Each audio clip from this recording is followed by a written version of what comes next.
Greenland.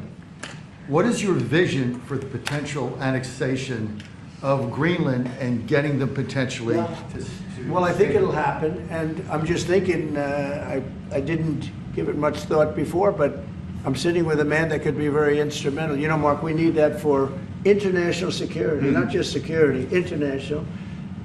We have a lot of our favorite players, cruising around the coast, and we have to be careful. And we'll be talking to you. It's a very appropriate, really a very appropriate question. There's an issue in the high north, so the Arctic. So what you did, so when it comes to Greenland, yes or not joining the US, I would leave that outside for me this discussion because I don't want to drag NATO in that. But when it comes to the high north and the Arctic, you are totally right.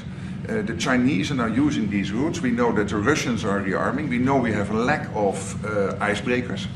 So the fact that the outside Russia, there are 7 Arctic countries working together on this under US leadership is very important to make sure that that region, that part of the world stays safe. And we know things are changing there and we have to be there. Well, we just had an election there the other day. Do you see a referendum, a plebiscite, where the people of Greenland would be in a position to decide if they want to become part of the United States? Yeah, it was a good election for us, as you know. It was not a referendum. It wouldn't be called that. It was an individual election. But the person that did the best is a very good person, as far as we're concerned. And so we'll be talking about it, and it's very important. Mark mentioned the word icebreaker. So we've ordered, we're in the process of ordering 48 icebreakers.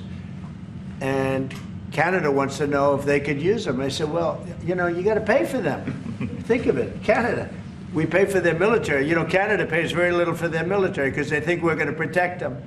But even with the icebreakers, so we're going to order 48, and Canada wants to be part of the deal. I say, you got to get your own icebreakers. I mean, if you're a state, you can be part of the deal. But if you're a separate country, you got to get your own icebreakers. Russia, as you know, has about 40 of them. And we have one big icebreaker, but that whole area is becoming very important. And for a lot of reasons, the routes are, you know, very direct to Asia, to Russia, and you have ships all over the place, and we have to have protection. So we're going to have to make a deal on that. And Denmark is not able to do that. You know, Denmark's very far away and really has nothing to do. What happens? A boat landed there 200 years ago or something, and they say they have rights to it. I don't know if that's true. I don't think it is, actually.